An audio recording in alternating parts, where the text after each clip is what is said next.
एक दुख की बात है, एक नेशनल पार्टी के यहाँ ऑनरेबल एमएलए और LOP leader of the opposition एक इतने बड़े रीजन के बारे में ये फरमा रहे हैं कि ये किस हिस्ट्री में लिखा हुआ है, किस तारीख में लिखा हुआ है। इसमें मैं ज़्यादा तो कुछ नहीं कहूँगा, ऑनरेबल मेंबर हजरात ने बयान भी यहाँ किया है।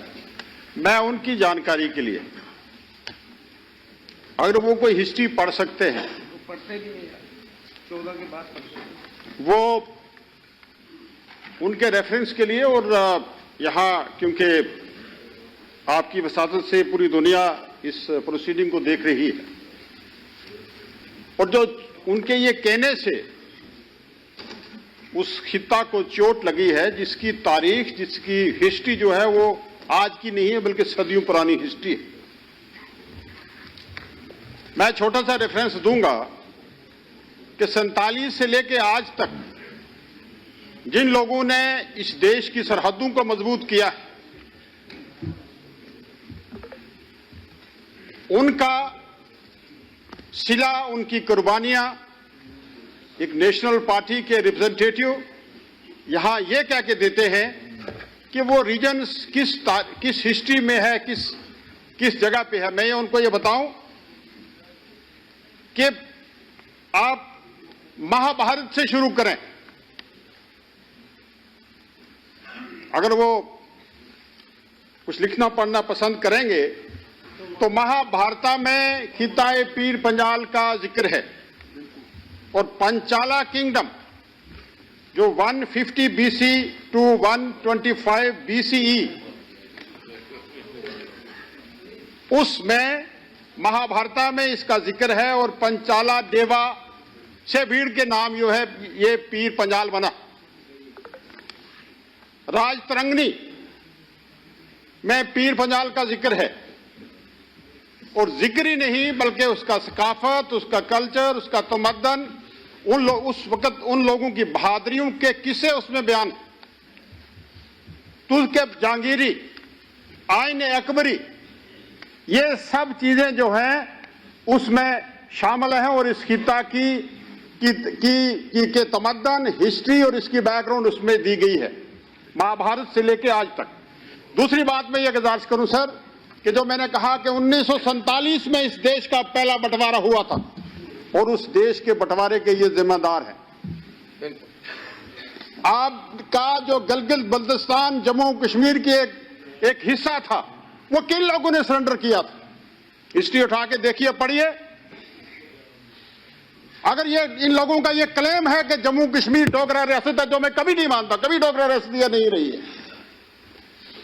मैंने हमेशा कहा है कि मराठी कांट रूल मेजॉरिटी। ये कौन सा तारीख का फलसफा है, कौन सी हिस्ट्री है, कौन सा कायदा है कि मराठी को आप रूल करवाएंगे मेजॉरिटी के ऊपर? आज यही उनका मंशा और यही उनकी जो है सोच बोल रही है।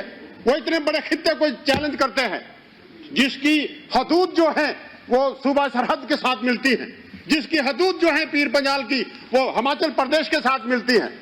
वो कहते हैं कि जी चाहता है कि दिल को आग लगा दूं, जी चाहता है कि दिल को आग लगा दूं, डर लगता है कि हर जाई बेघर हो जाएगा, डर लगता है कि हर जाई बेघर हो जाएगा।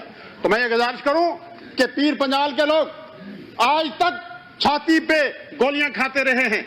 यह ऑपरेशन सिंदूर हुआ, और वो क्या थे, वो ड्रोन, और वो भी ऐसे ही ड्रोन थे, कोई खास ड्रोन नहीं थे।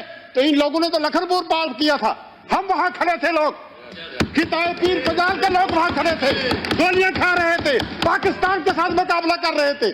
उसके बाद आपने जंग का नाम लिया। ये वो लोग हैं जो कहते थे पाकिस्तान के साथ जंग करो। हमने कभी जंग का नहीं कहा है कि जंग किसी मसले का हल नहीं है। अल्लाह का शुक्र हुआ कि यहां ऑपरेशन सिंदूर हुआ और इन लोगों की जबान बंद हुई। उन्होंने कहा जंग नहीं होना चाहिए, और सबको होना चाहिए, जंग नहीं होनी चाहिए।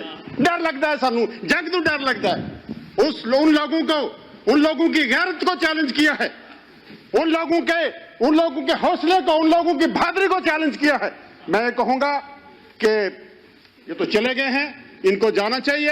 ये इस अहल नहीं है कि इस जम्मू कश्मीर में इन लोगों की नुमाइंदगी करें जिन लोगों ने इस जम्मू कश्मीर को एक बड़ा जम्मू कश्मीर की शनाख्त दी है। मैं यही गुजारिश करना चाहता था जो रिकॉर्ड में लाना चाहूंगा। और मैं लास्ट में यह गुजारिश करूंगा कि ये मेरे जो दोस्त यहाँ हैं जिनको ना लिखना आता है ना पढ़ना आता है, एक छोटी सी मैं किताब का जिक्र मैं बताऊंगा कि इन लोगों ने तो पीर पंजाल तो पाकिस्तान के हवाले कर दिया 1947 में, और पीर पंजाल के लोगों ने अखनूर से हिंदुस्तान की फौज के लेके आज तो जगह जगह आपने सड़कें दी है। ऑनरेबल स्पीकर सर, उस वक्त कौन सी सड़क थी पीर पंजाल में, और उस वक्त कौन सी वाटर सप्लाई स्कीम थी? लोगों ने कांधों पे बोझ उठा के मिलिट्री के साथ कंधे के साथ कंधा मिला के हिंदुस्तान की मिलिट्री को सरहदों पे लेके उनकी हिफाजत की, उनकी प्रोटेक्शन की, उनके साथ मुकाबला किया।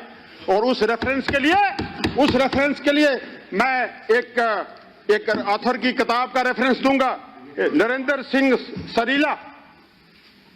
ये एक बहुत बड़े हिस्टोरियन भी हुए हैं, पार्लियामेंटेरियन भी हुए हैं, यहाँ ब्यूरोक्रेट्स भी हुए हैं, ये एम्बेसडर भी इंडिया के रहे हैं। अनटोल्ड स्टोरी ऑफ पार्टीशन, ये पढ़ें। अगर ये गैरत का तकाजा करते हैं, अगर ये इनके कौलो-फेल में तजाद नहीं है, ये इस किताब को पढ़ें जो नरेंद्र सिंह सरीला की लिखी हुई किताब है अनटोल्ड स्टोरी ऑफ पार्टीशन, और हाउस से माफी मांगे और जम्मू कश्मीर के लोगों से माफी मांगे और पीर पंजाल के लोगों से माफी मांगे। शुक्रिया, बहुत बहुत मेहरबानी।